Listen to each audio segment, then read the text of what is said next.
Hello, my lovelies. It is time for another round of Better Booket, so stay tuned.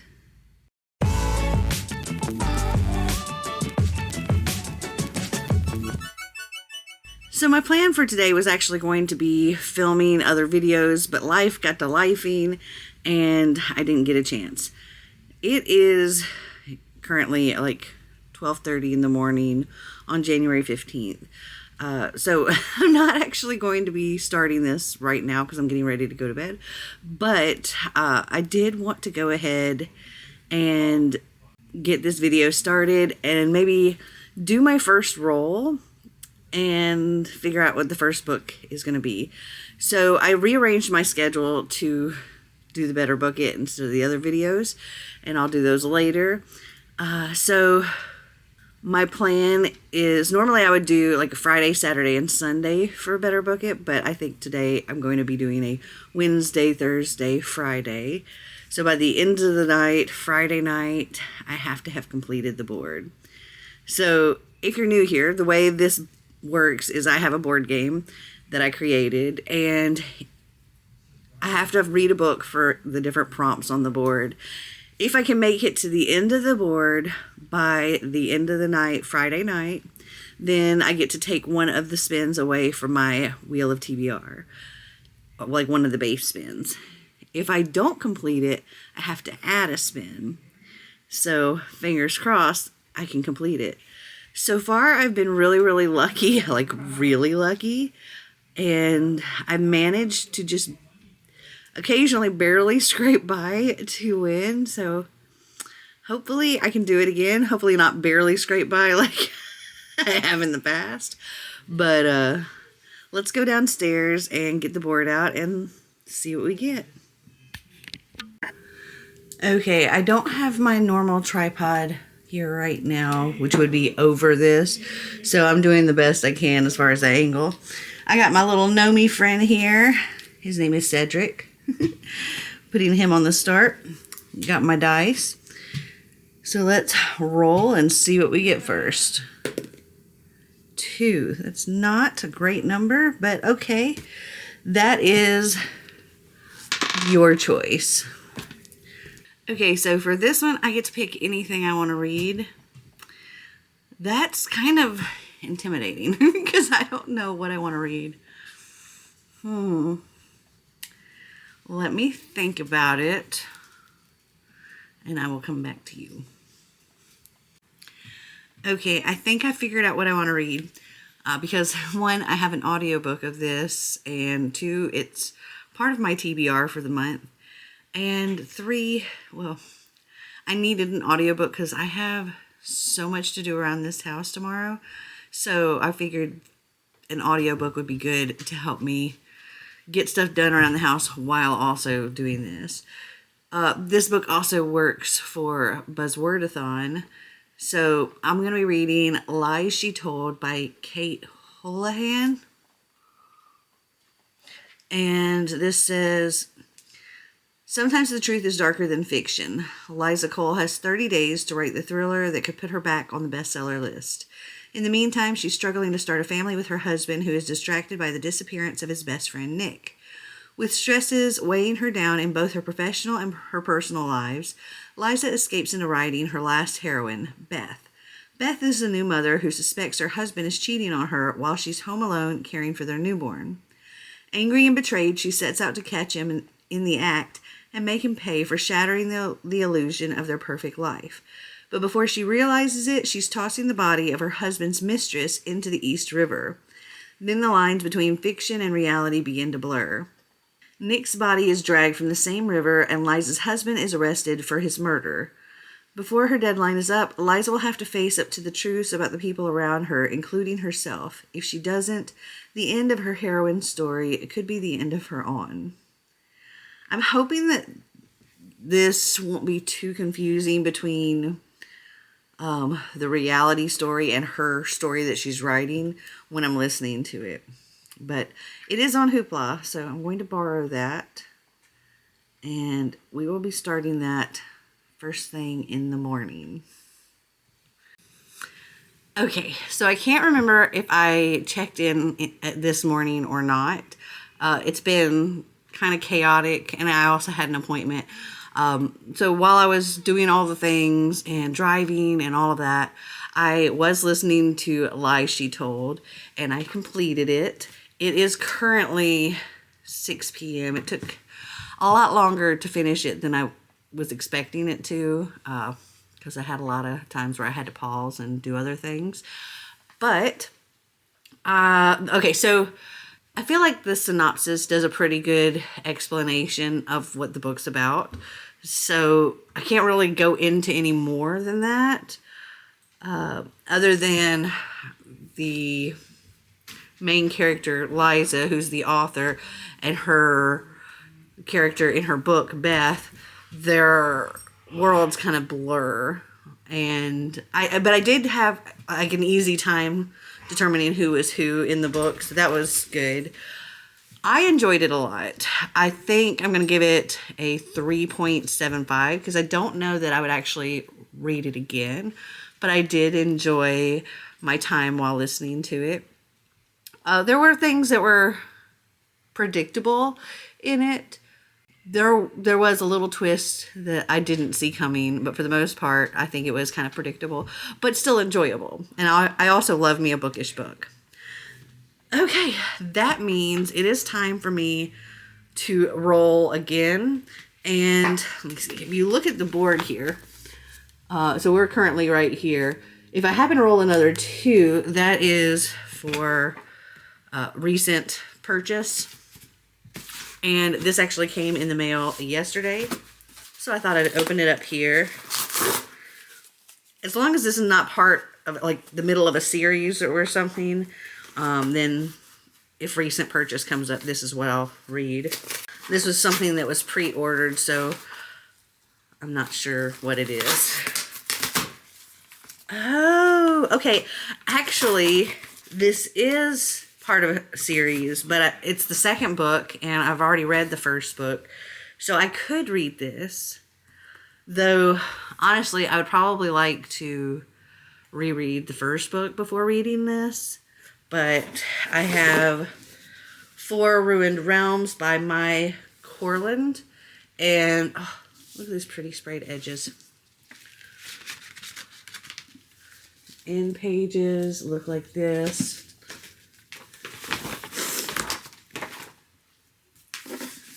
Without the dust jacket, it looks like this.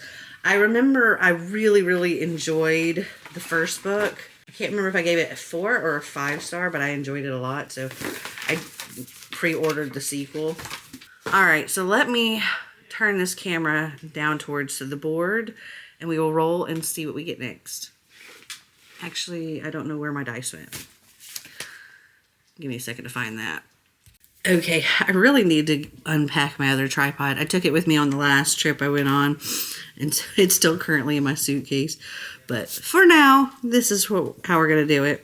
Let's roll the dice and see what we get. Uh-oh, can you see that? It was a 3. So we have 1, 2, 3. This is a book I think will make me cry. Okay, so let me go see what I can find, and I will come back and let you know. Okay, I am a little nervous about my choice. Do I see anything else that might be a better choice? So the book that I selected is not a short book. I was looking on These Books Will Self-Destruct shelf, and the one book that kind of like I zoned in on, that I was like, yeah, I'm pretty sure this will make me cry. And nothing else on my shelf was like really screaming that. But it's big. It's a mass market, but it's still like 443 pages. And that is A Stolen Innocence, My Story of Growing Up in a Polygamous Sect, Becoming a Teenage Bride, and Breaking Free of Warren Jeffs by Eliza Wall. And I'm thinking, I'm thinking I might see if I can find an audiobook to go along with this. Maybe so I can go back and forth between physically reading it and just listening to it, because, like I said, it is thick, and I don't want to have to, like, stop because I'm having to do something. I want to be able to continue to listen, so if I've got to drive somewhere or whatever. But I'm concerned because we're only on the first row of the board game, and I have 4 more rows to go and only 2 more days to do it. So, do I have anything else going on tomorrow? I don't have anything else going on tonight, so I can just, like, read the whole night. Okay, it doesn't look like I have anything going on for the next 2 days, so hopefully I can squeeze in enough. Wish me luck.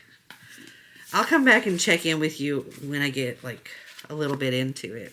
But this says, in September 2007, a packed courtroom in St. George, Utah, sat hushed as Eliza Wall, the star witness against polygamous sect leader Warren Jeffs, gave captivating testimony of how Jeffs forced her to marry her first cousin at age 14. This harrowing and vivid account proved to be the most compelling evidence against Jeffs, showing the harsh realities of this closed community and the lengths that Jeffs went in order to control the women in it. Now, in this courageous memoir, Eliza Wall tells her incredible and inspirational story of her time in the Fundamentalist Church of Latter-day Saints, FLDS, detailing how she emerged from its confines to bring one of America's most notorious criminals to justice. So, I think this is going to be an interesting read. I think it's also going to be a very moving, heart-wrenching read. So, I'll be back. So at this point in time, I'm on page 224. I'm about at the halfway point.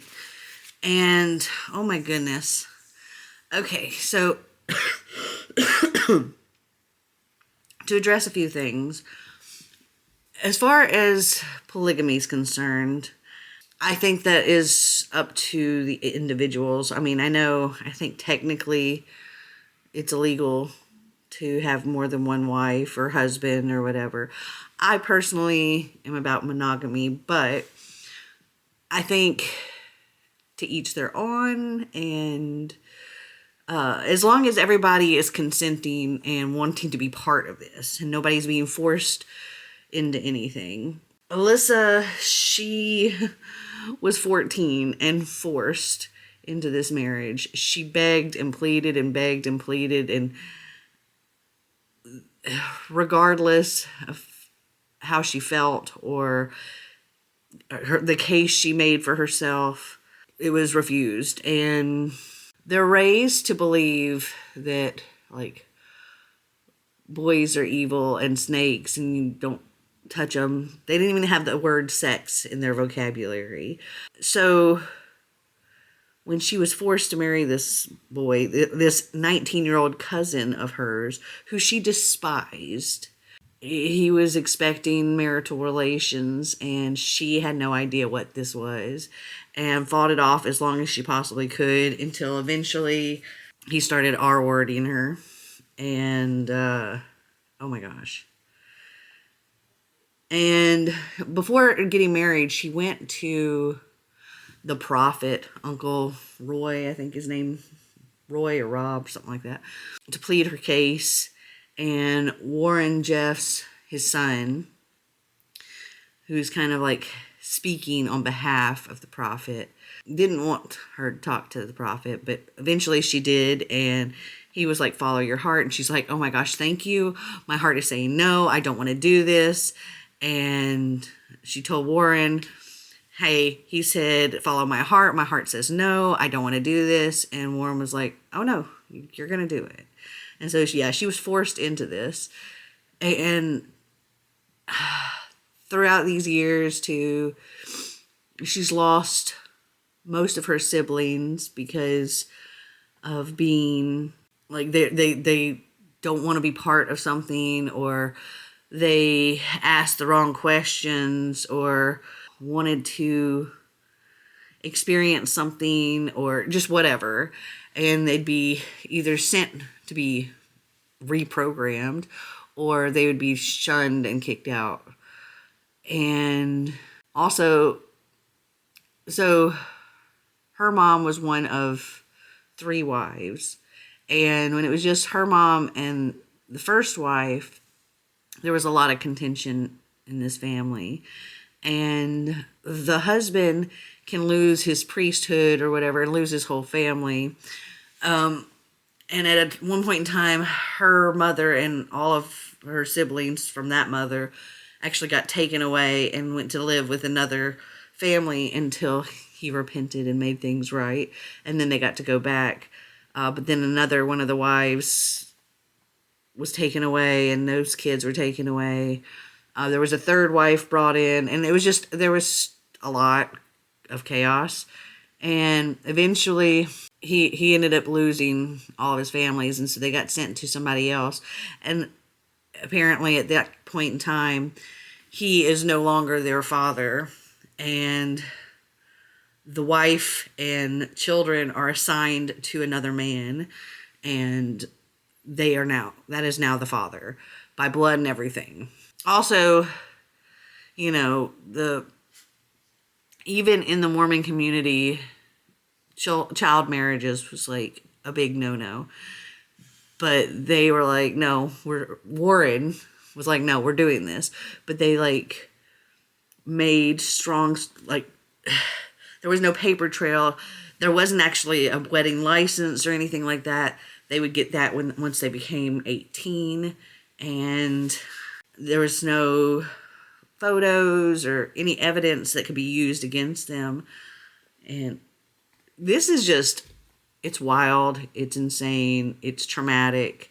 She has also at one point tried to unalive herself. This was, I think, after the first time he R-worded her. And it's a hard read.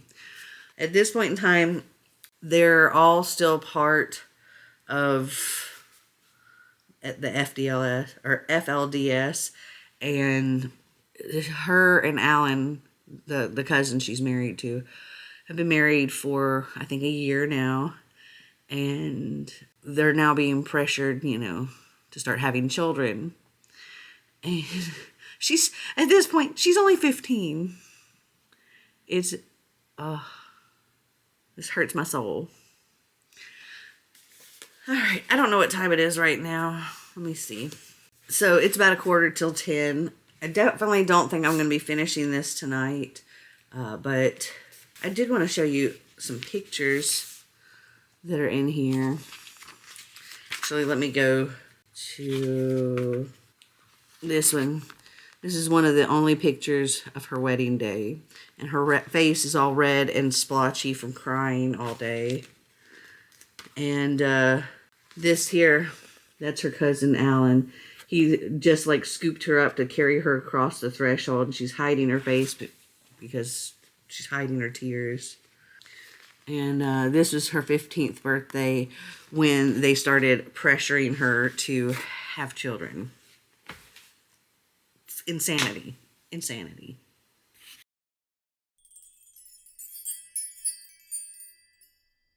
So I ended up actually staying up and finishing Stolen Innocence last night. I couldn't find a good place to stop where I was like, I can go to sleep now. I had to finish. This was such a moving and harrowing story. And oh my goodness, I can't remember if I said in my last update. So at 15, they started pressuring her to start having children. By the time this girl was 16, she had already had 2 miscarriages and was on her 3rd pregnancy, which ended up being a stillbirth. She again later had another miscarriage, and she was a child.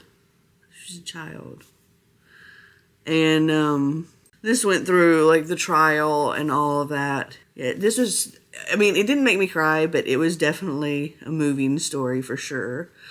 I think this one's tough to rate.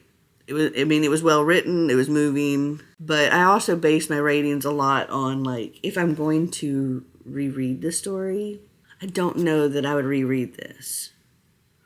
And because of that, I'm going to give it a 3.75. Okay, let's point the camera down. Man, my hair is crazy. I ended up like soaking in the tub last night, and so I ended up going to bed with like wet hair and all that, so my hair is just kind of out of control right now. Okay, let's point this camera down. Okay, there's the full board. Let's roll and see what we get next. Oh my gosh, we are not getting very far at all. This is a beautiful cover, so I need to find something with a beautiful cover that I can hopefully get through quickly. The rate at which we're moving through this board is concerning. All right, let me go find... I got a phone call too, hold on. Okay, so this took me way longer than I expected to find a book. So I started out looking on my These Books Will Self-Destruct shelf, and nothing really was like standing out to me as this is a beautiful book.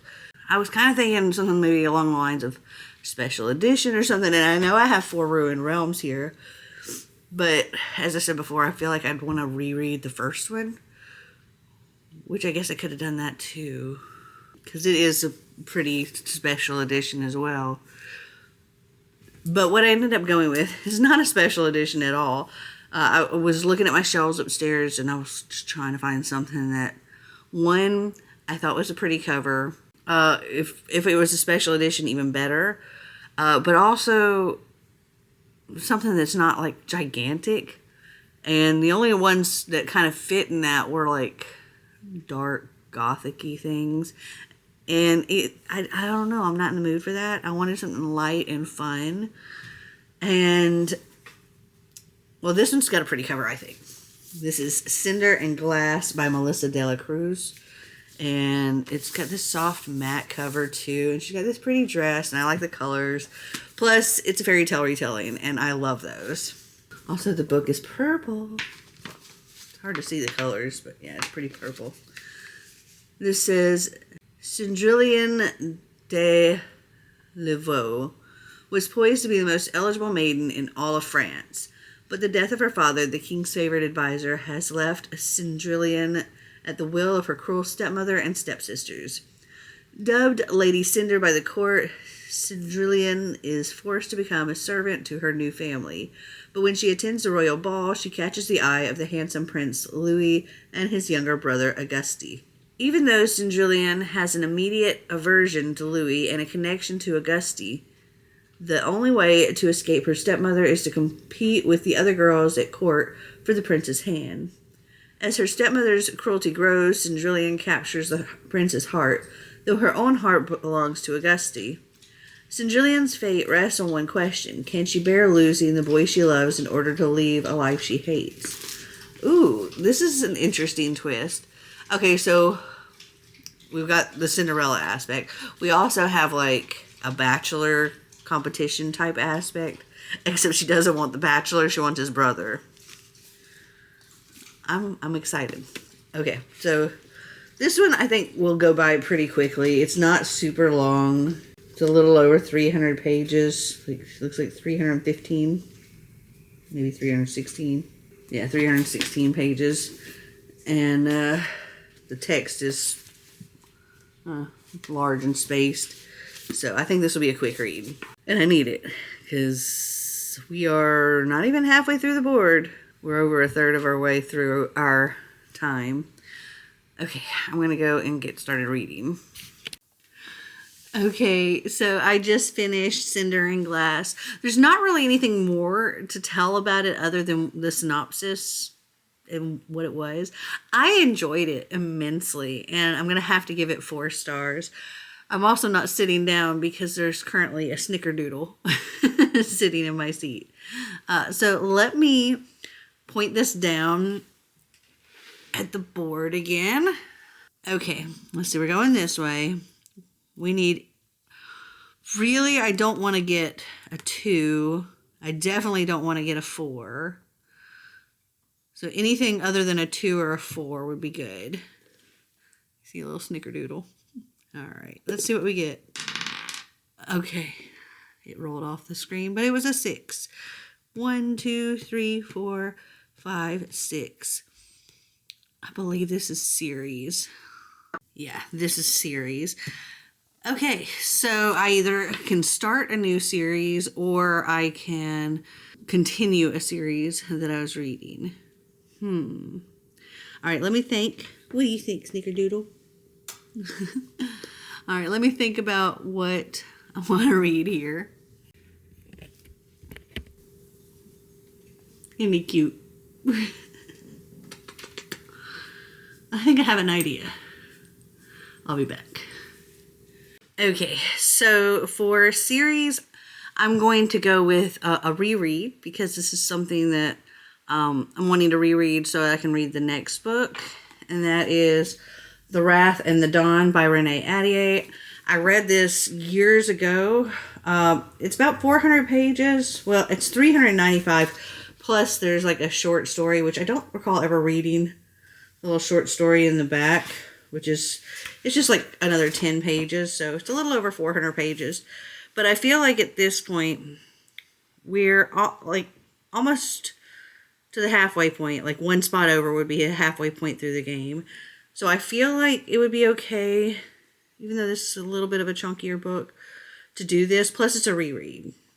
So I think I can go through it quickly. This is a retelling or reimagining of 1001 Nights. This says, Khalid, the 18-year-old Caliph of Khorasan, is a monster. Each night he takes a new wife, only to have her killed by sunrise. Shahrazad is the first volunteer to become Khalid's bride. She vows to stop his reign of terror for the friends she lost and all those who perished before her. Incredibly, Shahrazad manages to survive her first morning, then the next. Night after night, she mesmerizes Khalif with her storytelling, at once buying time and digging deeper into the elusive boy king's past. If Khalid is truly the murderous madman everyone says he is, how does Shahrazad find it so easy to fall for him? And some of the blurbs we have from US Weekly: a riveting Game of Thrones meets Arabian Nights love story. From Marie Lu: this is an intoxicating gem of a story. You will fall in love just as I did. And from the Huffington Post: an imaginative retelling of the classic tale 1001 Nights. Fans of strong characters and fairy tale retellings will love this book. And I kind of vaguely remember what happens in this book, but I do remember that I loved it and I wanted to continue. So we're going to reread this. So I just finished cooking and eating dinner, and I finished The Wrath and the Dawn by Renee Ahdieh. I looked and I gave this one 5 stars the first time I read it. This time felt a little more like a 4-star, but I still very, very much enjoyed it. Shazi, her best friend has been killed by this king, and she volunteers herself to be the next bride, and her goal is to get in there and kill him for all the girls that he has killed. But the only way she can do that is if she can survive the dawn, because they get one night and then the next day they're killed. Well, so she starts telling Khalid a story, and the story is just getting started when the dawn arrives. So he grants her another day. And over time, things can continue to progress, and she starts to learn about him and grow to care for him, and he cares for her. And it gets really, really complicated. And she's bound and determined to learn why he's doing this, because it kind of contradicts the person she's getting to know. But yeah, I very much enjoyed this. Okay, let me point the camera down and we will see what the next book's going to be. Okay, so at this point in time, I'm not too terribly concerned because right now it is about 7 p.m. and I have quite a bit of time left this evening and then all day tomorrow. So hopefully we'll get something good. Ooh, a 6. 1, 2, 3, 4, 5, 6. That is paranormal. I have to think about what I want to read for that. Okay, so I was struggling to find something. So I went on to Goodreads and went into the paranormal genre category. and was just like, I'm going to pick the first thing that comes up in the list that I have on my own TBR. And surprisingly, like, there was a lot that I'd already read. And there were a couple things I had marked as want to read, but they weren't part of my own TBR. The first one I got to is actually one that I wouldn't have thought of was paranormal, but I think I might have categorized it more as fantasy, but this was in the paranormal category. And it was on my These Books Will Self-Destruct. And that is A Daughter of Smoke and Bone by Laini Taylor. I remember I started reading this years and years and years ago, but I ended up putting it down, not because I wasn't enjoying it, because I very much was enjoying it, but I just had so much going on at the time, and I was doing a buddy read of it, and I was just like, I can't do this, because I was doing a bunch of other things, so I had to put it down. But I always knew I wanted to go back to it. I don't really remember too much about it. Something about painted hands on doorways or something like that. This doesn't really tell anything on the back. So I'm just going to come back and let you know my thoughts after I get a little bit into it.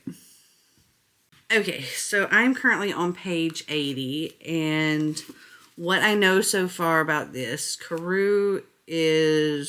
she's in college, and she, I guess, passes as human, but doesn't really know what she is. She was raised by a bunch of chimera, the main one being Brimstone, and he collects teeth, different kinds of teeth, and he's a wishmonger, so he can like give things that you can use to make wishes, and he sends Carew on like lots of weird errands to pick up teeth or deliver teeth and things like that. And there's like, from Brimstone's shop, there's portals pretty much to anywhere she needs to go, but she like resides in Prague. And then there are these, like, I don't know if they're angels or demons that are coming and marking these buildings with like putting their hands on them and leaving a handprint scorch mark, marking them. And apparently once all of the buildings that need to be marked are marked, the end comes. That's really all I know so far. Yeah, I don't really remember a huge amount from what I did read of this before. I don't even know how far I got into it before. But I am enjoying it, so I'm going to keep going. And I'll come back and tell you more when I know more.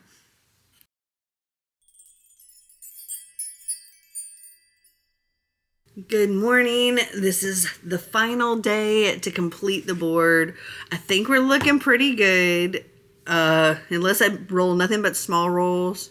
Though the only possible concerning spot is rewind, where I have to go backwards some. But last night, I got to page 327 of this.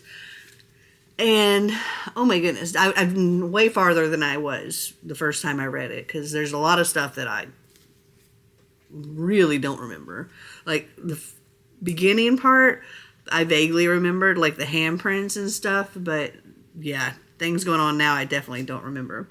So, the handprints were seraphim angels, and they were sealing these doorways. The doorways would burn, and then there would be like, they were gates, these doorways to this other world, where the seraphim and the chimera lived. And the seraphim and the chimera are at war with each other. They've been at war for a very long time. So Carew ends up coming in contact with one of these seraphim, and they have an altercation. She manages to get through one of these gateways before it can be burned, and she manages to get to Brimstone. But this time, the first time ever that she's gone there, Brimstone's not there. And there's this other doorway inside Brimstone's shop that she's never been allowed to see anybody that's come through this door or to go through it herself. And that's where Brimstone is. So she's like, well, now that I have the chance. And she goes through and discovers this literal other world. I forget what it's called, but it's like Hebrew for Earth. And she witnesses some gruesome things and gets caught and only manages to get away because of brimstone.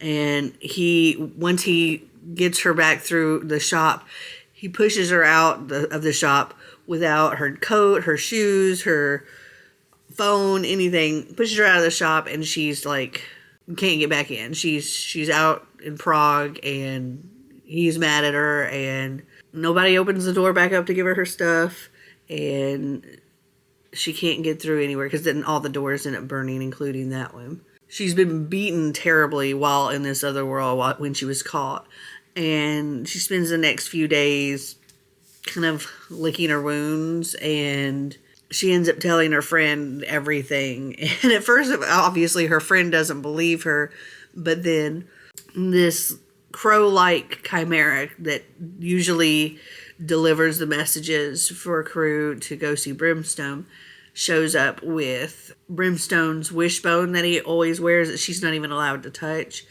It shows up with that and a note, but it's on fire, and the little chimera ends up dying in her arms. So now she's desperate to get back there and try to save her family, because she sees Brimstone and these other people in the shop as her family because that's all she's ever known. That's what she's grown up with Brimstone. So she's desperate to find a door that still works, find a way to this world, and help her family. And along the way, she's also learning who she is, which is interesting. Or what she is. Or both. Alright, so I still have a nice little chunk here to read. So I'm going to work on that. And I will be back shortly.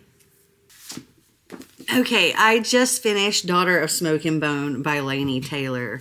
And I think I'm going to give this one, let's say 4.5 stars. I really, really enjoyed it. Unfortunately, there was a lot of things that happened around the house today that kind of ate into my reading time. So it's like 2:30 in the afternoon. And from looking at the board, it looks like I'm going to have to do at least 2 more, probably. So I'm a little nervous. But let's go ahead and point the camera down and see what our next one's going to be. Okay. So I want anything except for a 6, because a 6 will land me here, which makes me go backwards. Let's see what we get. I got a 4. 1, 2, 3, 4. So this is a YouTube or a booktube or a book talk recommendation. So I don't know what I'm going to pick. I guess I'm going to look around on people's videos and stuff and see what I can find, and then I'll come back and let you know. Okay, that took so long. It's now about 3:15. I skimmed through so many top 10, top 20, whatever of 2024 videos before I found something that, one that I owned, but also that wasn't like incredibly long.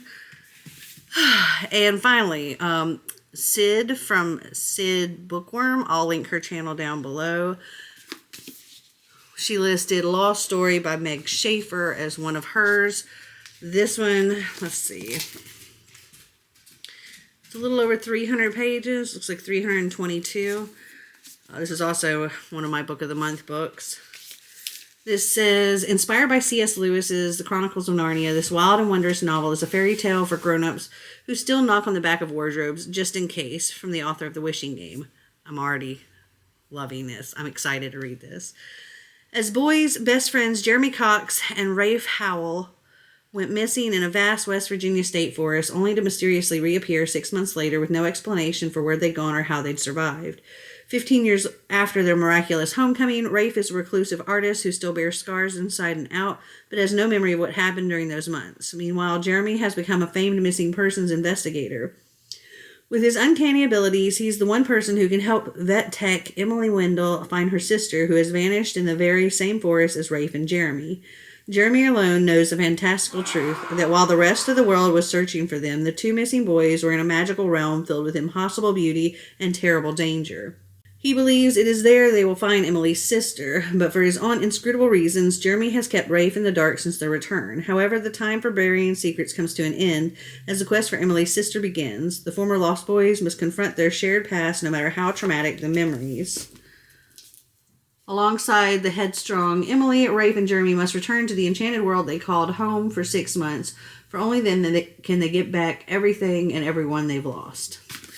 All right, I'm excited to read this. I need to get started. I'm concerned. I have to finish this, and I might end up having to read one more before the end of the day, unless I can roll a 4 or higher. All right, I'm going to go. I'll be back. Okay, so it is currently almost 8:30 p.m. and I just finished The Lost Story by Meg Schaefer, and I totally get why this was on Sid's favorites. I love this book. I'm giving it 5 stars. I enjoyed it immensely. Other than what it said in the synopsis, this is about family. It's about found family as well as actual family. It's about trauma. There's a queer relationship in here. There's so much love and fantasy and story in this, and it was fantastic, and I loved it. And I'm concerned because I could end up with going backwards. I could end up with rolling a 1 and rolling a 3 and having to read 2 more books. I don't know. Let's point this down. Let me move this so you can see everything. So here we have a TBR vet. This one makes us go backwards. This one is a mood read, and then this means I have completed it. So I need a 4 or higher to be done. If not a 4, I really want a 3. Well, I guess that would be okay too, but I really would rather have a 3, and then I could probably read something small. But let's roll and see what we get. Oh, yay! 1, 2, 3, 4, 5, 6. Yay! Wow. I can't believe I managed to complete this once again. Wow. Wow. Every time I manage to complete it in the nick of time, I'm just blown away. I did it though. So because I completed it, and I read so much, like 5 books, I think. Let's see, what did I get? I had Your Choice. What did I read for Your Choice? I don't even remember. I'll put it here on the screen because I don't remember. Whenever I'm editing this, I'll see what it is. But I had Your Choice, and then I had a book that I thought would make me cry, and for that I read Stolen Innocence. And then I had a beautiful cover, and for that one I read Cinder and Glass. And then series, I read The Wrath and the Dawn. And then paranormal, I read Daughter of Smoke and Bone. And then YouTube recommends, I got The Lost Story. I wish I could remember what that first book was. Mine's just gone. But I love doing this because, one, it makes me pick up things that may have been on my TBR, may have been on my These Books Will Self-Destruct, and others that I might not have even thought of off the top of my head, like Cinder and Glass or The Lost Story. And I get so much reading done during this, which is very, very helpful for completing some of my stuff for the month. And yeah, plus I also get to take a spin off my wheel. Woohoo! All right, well, I hope you guys enjoyed this video. If you did, give me a big thumbs up. If you'd like to see more videos like this, click that subscribe button down below. And until next time, remember to always be completely you. Bye!